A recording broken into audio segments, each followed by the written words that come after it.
Howdy folks, Justice here with another episode of Texas Whiskey Talk, the voice of the Texas whiskey experience. This show is part one of a two-part series where the Weave and I visited Gulf Coast Distillers in Houston, Texas. So as a new show, we're figuring out this whole podcasting and YouTube and thing. So we're trying some new interview techniques, trying some new kit. In this episode, we did a walking and talking tour with Julian Geraldo, the head distiller at Gulf Coast Distillers. And we also used a new gimbal camera to see if we could get some cool shots. Some apologies up front on sound quality. The distillery was in full operation while we were walking around and going in and out of buildings. So you got some background noise, you got some wind noise scattered throughout. Also, during the interview, it may look like I'm pointing a taser at Julian the whole time, but he's not under duress. It's just me with my portable audio recorder. Julian walked us through the entire distillery. He took us through their operation, cradle to grave. You're going to want to watch this episode all the way through because Julian just lays all sorts of Easter eggs of great information. He ran us through the history of Gulf Coast Distillers and how it's intertwined with the coffee and rice industry. He also told us about Dave Pickerell's involvement in shaping the operation. And many of you probably already know Dave Pickerell, Master Distiller at Maker's Mark for 14 years. Then he went off and started his own consulting firm where he advised 100 plus craft distilleries across the United States. He was just a legend in the whiskey world, and Gulf Coast Distillers was one of his last consults before he passed away in November of 2018. Also, these guys are in the process of installing 2 continuous column stills that they purchased from Maker's Mark. There's just no question Gulf Coast Distillers is the largest distillery in Texas, and these guys are going to have an operation that rivals MGP someday. Many of you are listening to this podcast, or listening to this via podcast. You're going to want to watch this on YouTube to truly appreciate how massive the operation is at Gulf Coast Distillers. When they call their bourbon giant Texas bourbon, it is just an understatement. If you enjoy this episode, join the Texas Whiskey Nation and support our show by following us on Facebook and Instagram at Texas Whiskey Experience and on Twitter at Texas Whiskey EXP. Also, make sure you're subscribing to Texas Whiskey Experience on YouTube and Texas Whiskey Talk on iTunes, Google Play, and Spotify. And if you want links to the show sent directly to your inbox, go to our website, texaswhiskeyexperience.com, and subscribe to our newsletter.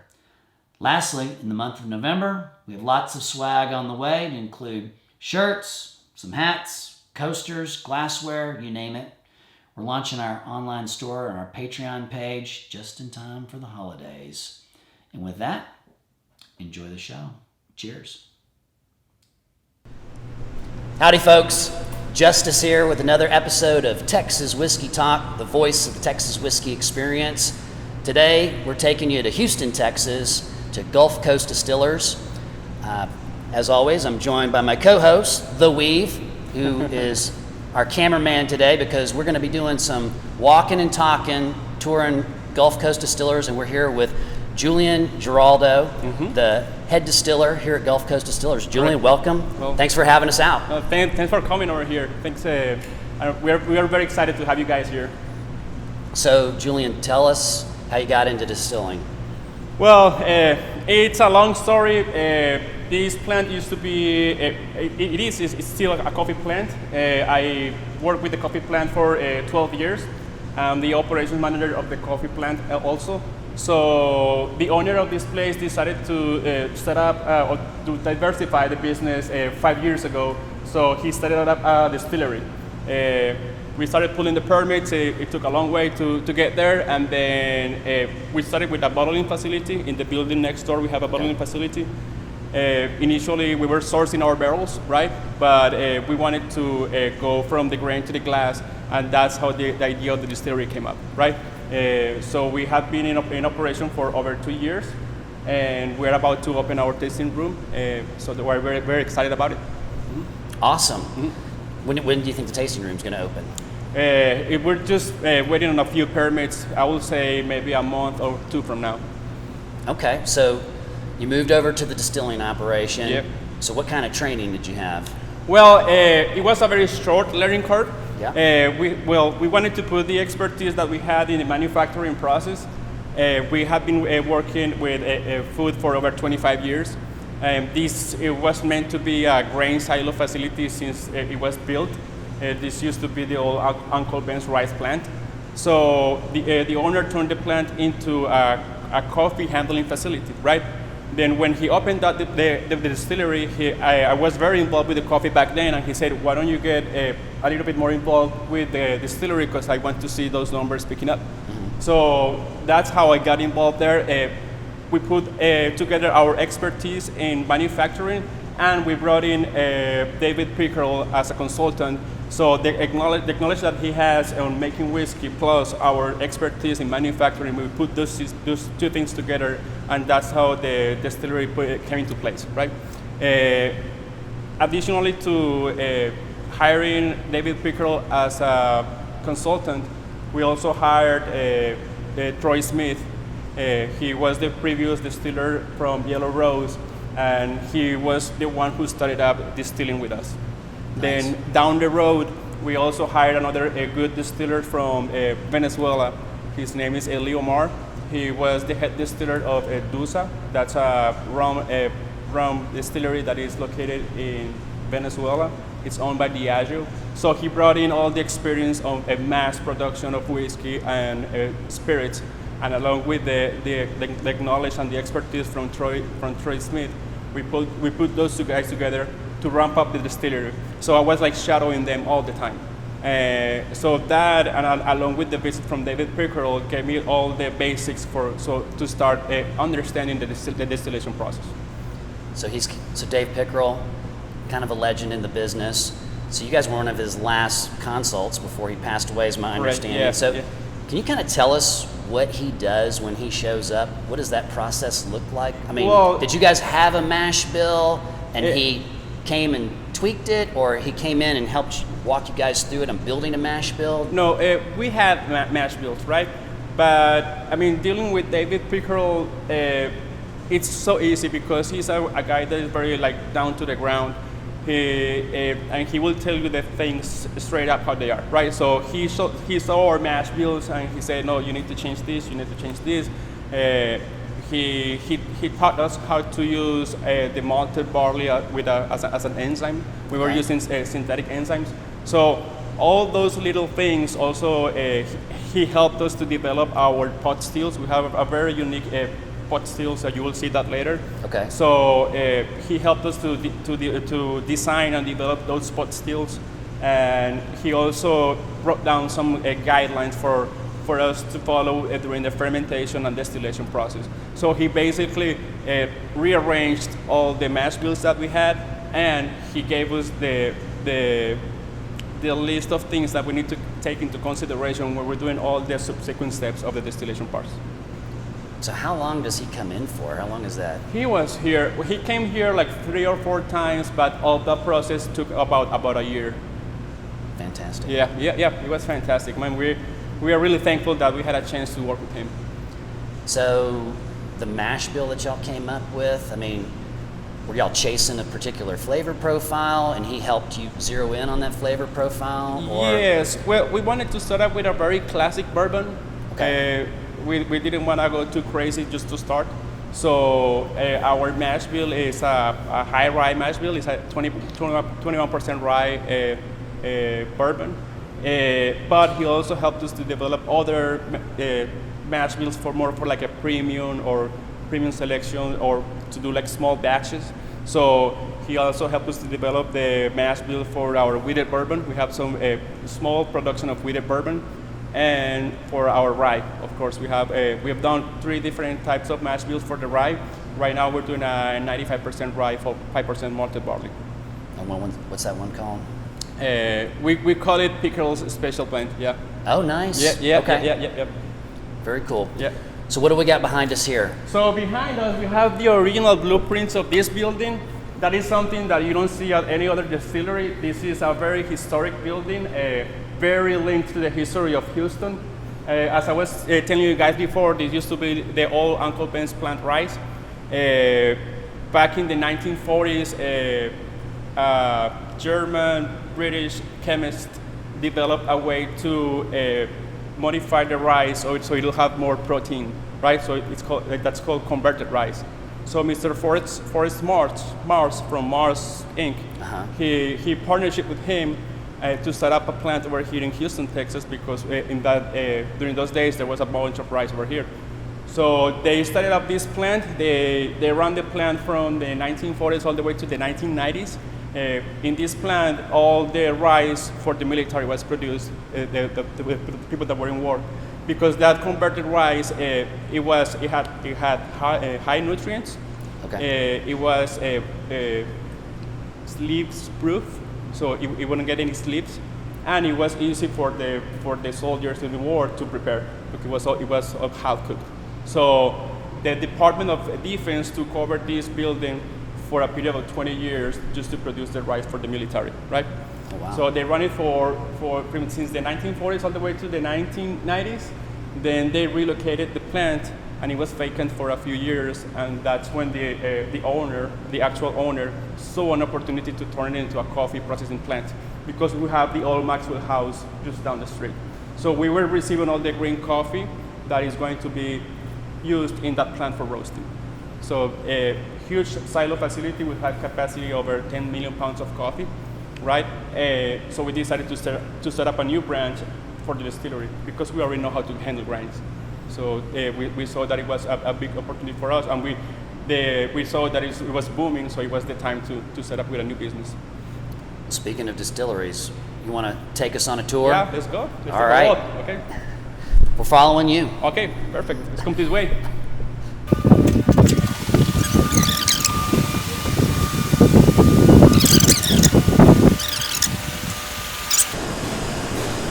Okay, so we're walking into the distillery. It's I would say a middle-sized distillery. Let's walk Middle size? because I'm going to show you a surprise later on. Okay. We have an expansion project going on that is going to make us look big now. Okay. Right? So let's walk into our grain silos and let me show you where we store our grains.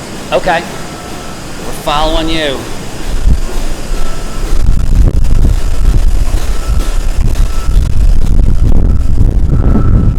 Okay, so these are our grain silos.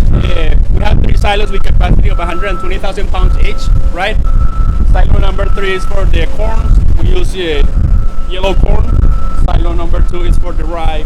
Silo number 1 is for the malted barley, right? Okay. From here, we're gonna move the grains all the way up to the 3rd floor, where we have our hammer mill. Okay. Right? We're gonna mill our grains in there, and then we're gonna feed our mash tun from that conveyor that you see sticking up above the building, right? Okay. So let me show you our mash tun. All right.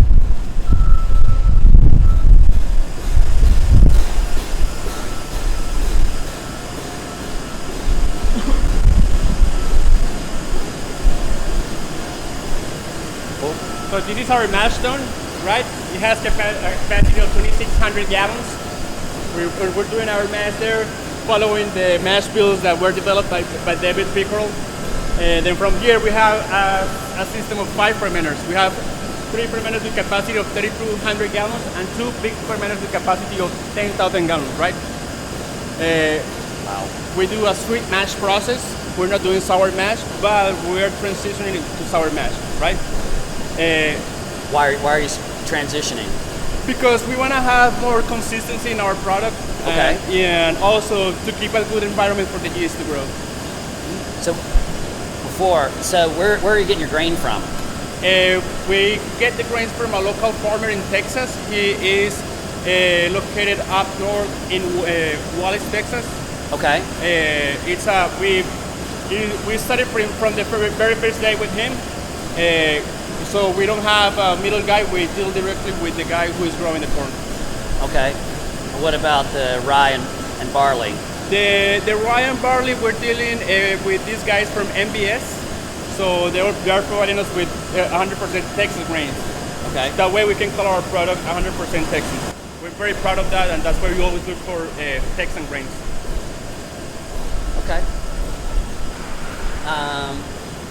So why do you think this is a medium-sized facility? Because, I mean, I've been to other distilleries, I've seen their capacities, and I think we're in that range. No, let's not talk about the Texas. I thought you guys were advertising you're the biggest distillery in Texas. Once we put our column into operation, Okay. we're gonna be the largest distillery. We want to be the largest distillery on the west side of the Mississippi. That's Okay. our goal. Okay. Yeah, so we're Not quite there yet. we're not quite there yet, but we have a plan for that, and we're shooting for that. Okay. Okay. So I will tell you about that expansion later. Okay. So after fermentation, we do distillation. These are our 3 pot stills. Very unique pieces of equipment. You won't see a pot still like this anywhere else, Right. right? The reason why they are different is because they are not pot stills. They were initially built as evaporators, right? Right. So the owner, Carlos, he's an industrial engineer. So as a good industrial engineer, he doesn't buy the things built, he builds things, right? So we had to modify the evaporators to work as a pot still. As you guys can see, there is nothing but stainless steel. You don't see any copper, right? Right. So we had to add those onions that you see on the neck so we can pack it with copper. So there is copper packed in that onion that will guarantee the copper interaction of my vapor, right? Okay. Very short, the geometry of the pot stills is very simple.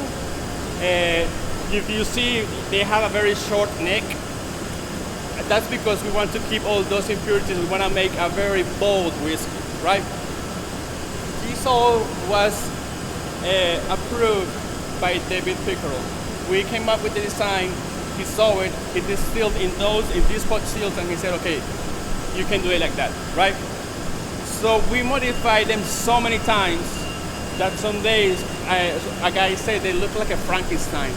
Right. And that's what the name Frank came from. So we have Frank 1, 2, and 3. Now you said Dave Pickerell had y'all do something with the design. What did he tweak exactly? He tweaked the length of the neck, Okay. and he made us reduce the size of this condenser because it was very long. So we had to shorten the neck and the condenser. And obviously he said you guys need to add copper somewhere. So that's why we came up with the idea with the onions. Okay. Did you get to taste stuff before and after his tweaks? Yes, and it made a really good difference. I mean, before we didn't have the neck, it was like a straight shot into the condenser. A lot of acetaldehydes in our GC analysis, so it was going to give us a very harsh flavor in our whiskey. So we decided no, we need to give it more reflux, and that's when we extended those necks. So so when you're making a batch of bourbon, are you doing a stripping run and a finishing run, or are you just doing one run? Yeah, we're doing the 2 steps process. We do a stripping run first, and then we do a second distillation, which is the spirit run, and then we do the cuts. So how long does that whole process take to do a... Well, in our case, these are 1,000-gallon pot stills. For our stripping process, we usually take between 5 to 6 hours. Now, for the spirit process, here is something that we do a little bit different. We do very slow distillations, very, very slow distillations. We sacrifice a little bit of our production in order to do a slow distillation to have a really, really consistent cuts, right? Okay. So we go very slow on the heads, and then once we pass that part, we just crank it up a little bit. So in the end, our distillations take up to 12 to 14 hours. Oh, wow. Yeah. Okay. So how much product are y'all cranking out a week? We're cranking quite a bit. It all depends on the product that we are running, right? Let's say in the mashing process, for us to mash the rye when we're doing rye, it takes longer than when we do the bourbon. That's because we have a limited capacity on the grinder, so we have to grind 2 batches when we're doing the rye. So you have to wait for the second batch to be in. Okay. So that makes the process a little bit longer. And also when we're doing when we're doing rye, we will do less cooks per week. Obviously, there's gonna be less distillations per week, right? Okay. So it varies, but On an average, I can tell you that we're producing around 80 barrels a week. 80 barrels a week? Wow. Yep. That's impressive. Yep. Okay. Yep. What else in here? Okay, so this is our current setup, right? Right now we're shooting for 300 barrels a month, but we are looking to expand our capacity. So let me show you a little bit about that expansion project. Okay.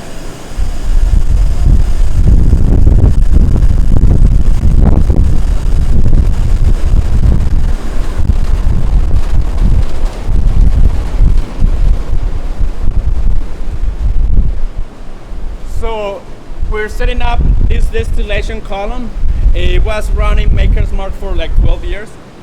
David Pickerell spotted for us. It was like sitting in a backyard in Kentucky. We bought it, we brought it in, and the idea is that once we put this into operation, we're gonna be the largest distillery in Texas, and probably the largest in the west side of Mississippi. 42 feet high column, 42 inches in diameter, 23 plates, rectification column next to it. In order to keep this guy alive, we need a bigger mash tun. So this is our mash tun, 10,000 gallons capacity, right? And you might be wondering, where are we going to ferment all this, right? We're gonna need a lot of fermentation space. Okay. So let me take you where we have our fermenters. Are the columns still going to be continuous Yeah. at that point as well? Yeah. Interesting. So you're saying, so you're the biggest distillery in Texas. You're going off of the capacity of your stills, or are you going off of the output? How are y'all measuring that? Well, that's a really good question. Yeah, because we are measuring out of the capacity of the stills, right? Right. But obviously, we cannot have this column operating 24/7, right? Right. So that's where the expertise of our upper management department comes into place to bring, because we wanna source barrels for Texas. We wanna be a source of barrels for all the small Texas distilleries. We wanna take a little chunk of all the other guys from up north, and let's have some Texan whiskey available for the small distilleries in Texas. So that's what we're shooting for. I was telling Weave that you guys could be the MGP of Texas. That's where we want to be. Yeah. That's where we're heading. Yeah. So let me show you guys our fermentation space, right? Okay, great.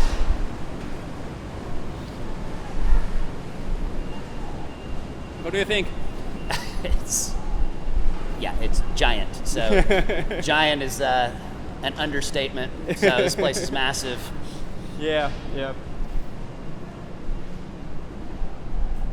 So here to the right, we have the silos where we store the coffee. As I was saying, we have capacity of 10 million pounds of coffee. Okay. And next to it is we're gonna be fermenting our mash. So 6 fermenters with capacity of 40,000 gallons each. Bringing these guys from Mission, Texas was not easy. It's an oversized load, yeah. And then we have to rent the crane to put the tanks into place, and then we build the structure around the tanks. Wow. When are these going to be operational? That's another good question. I will say maybe 1 year from now. And so right now you're cranking out 80 barrels a month, you said? And once all this is online, how much do you think you're going to be cranking out? We foresee a bump into maybe between 1,000% in our capacity. So if we can make 300 now, we will be able to make 30,000 or so. Wow. Mm-hmm. Game changer. Okay. Yeah. That is impressive. Mm-hmm. What next? How about let's taste some of our whiskeys? Taste some of the whiskey? Yeah. All right. Well, we have to go first to our barrel warehouse. And Okay. I will show you a little bit of what we're doing with the barrels. That's also something that we're making a little bit different over here. Okay. Mm-hmm. Let's check it out. Okay, let's go over there.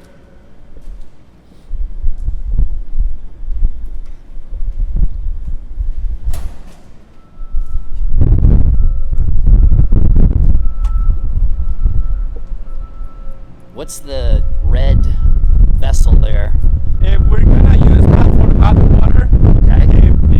The big tank, the horizontal, the vertical tank is gonna be our beer tank. Okay.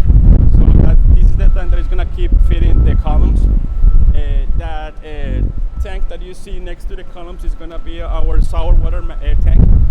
So from there we're going to pump the sour water into our mash tun as the back set. And what you see up there is the liquids to solid separator. So we're separating the solids from the liquid, and we have a farmer that is coming every week to pick up all the solids for his cattle. Okay. And one more thing about the column. I mean, you're talking about the copper interaction. I'm not. Is that copper? I can't really. No, the outside wall is not copper, but inside everything is copper. Okay. Yeah, all the plates, everything is copper. Gotcha.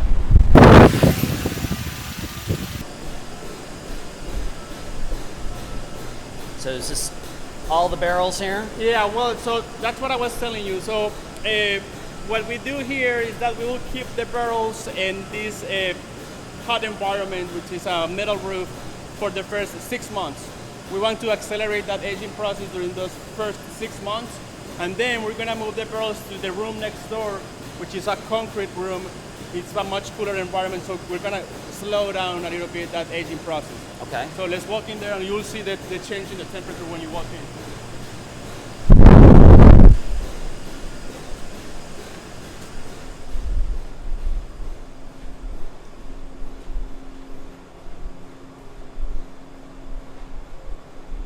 Yeah, it's about 10 degrees cooler. Yeah, you feel the difference?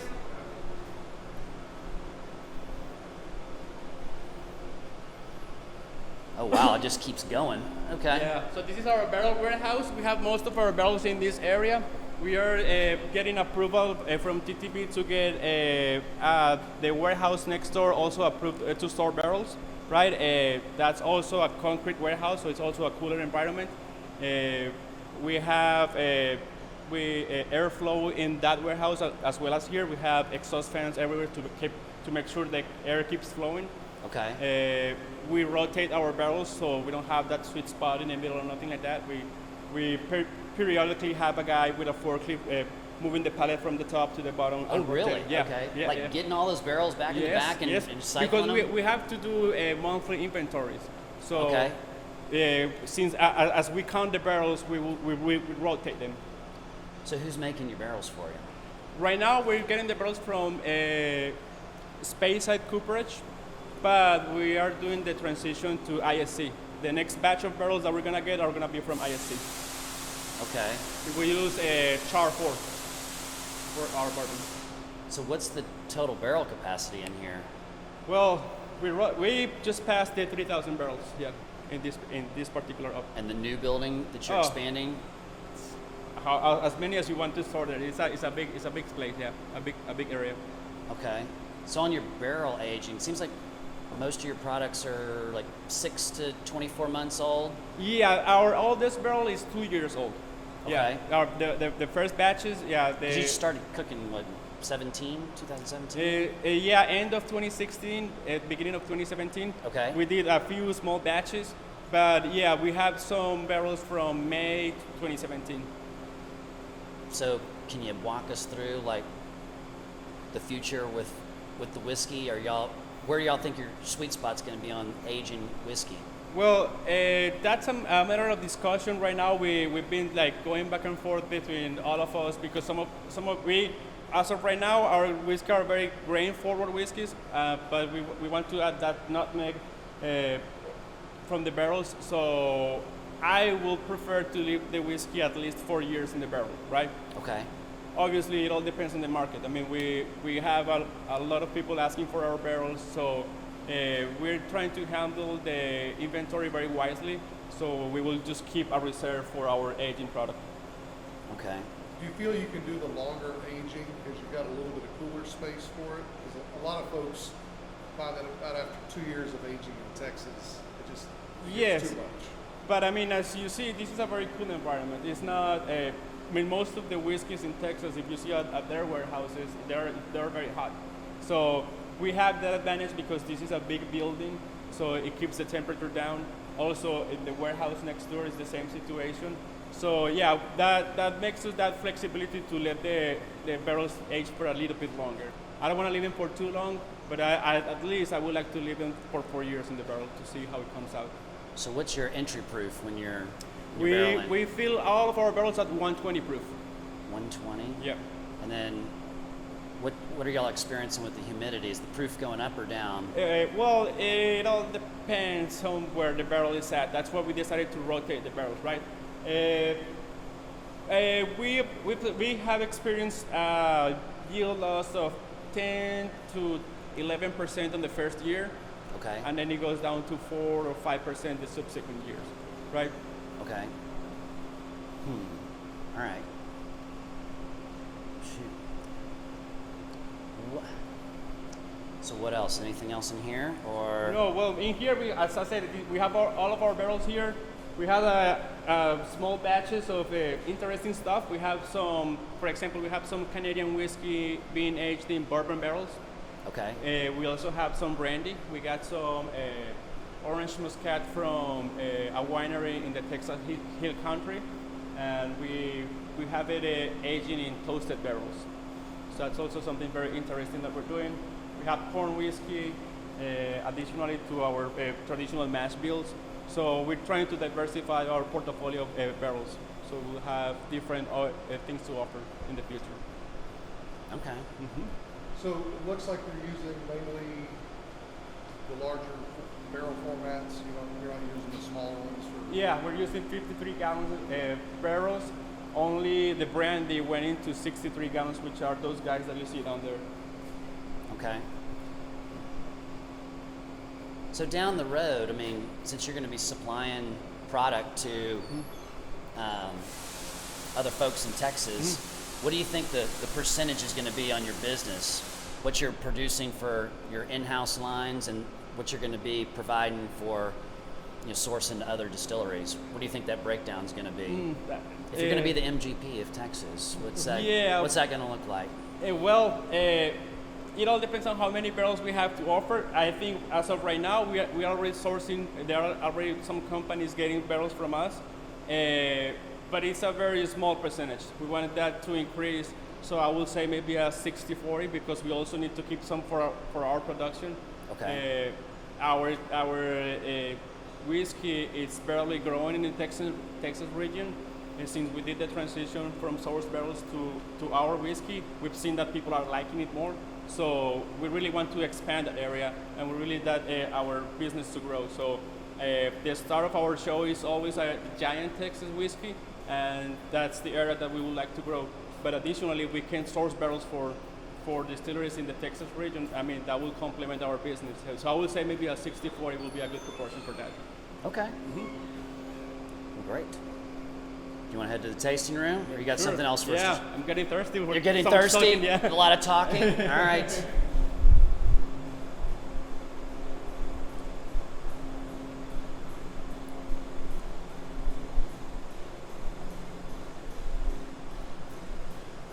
So you think you're going to stick with this for the long haul? The distilling side of the business? Oh yeah, I love it. I mean, it's a learning experience, and I just love my job. I mean, that's all I need to be happy. What's your workload looking like here? Oh man, it's a non-stop. Non-stop, yeah, it's amazing. It's good. I like to stay busy, and I think we have a really good opportunity here to grow. We're doing things right. We got with the right people, so I think we're heading in the right direction. Awesome. You were going to say something about the brewery on the way out here? So we're setting up this brewery because, I mean, besides... Here, we'll walk over here. We wanted to have a complementary product to the whiskey, okay. Right? So we are setting up this 40 barrels brew house. It was also sitting in a yard of somebody. The owner saw the opportunity to bring it into place, and that's what we are setting up right now. This is where we focus right now. We wanted to have, as I said, something different to whiskey in the tap room for the people who don't like whiskey.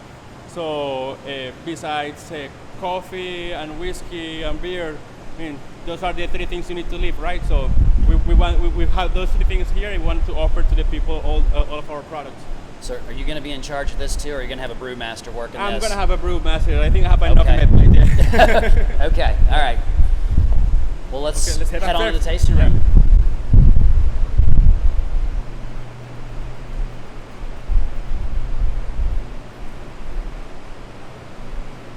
When's the brewery coming online? That's gonna be within a month or two. Oh, wow. Yeah. Do you guys know what kind of beer you're going to be? Well, we're gonna start with the easy beers, right? Because we're learning.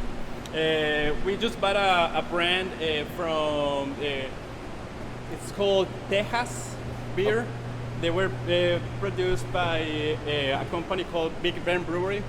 Okay. They shut down, so we bought their brands. So we're gonna start with a light beer, more like a blonde. Okay. Yeah, and that's gonna be our first beer, and then we're just gonna start escalating up. Oh, we got luck. Okay. Well, that's going to be the end of the show, folks. No tasting room today. Yeah. Let me just grab the keys real quick. Okay. I'll open from the inside. Well, folks, that's it for part 1 of this 2-part series at Gulf Coast Distillers. Tune in for our next episode where we sit down with Julian in Ben's Den, the fantastic tasting room at Gulf Coast Distillers.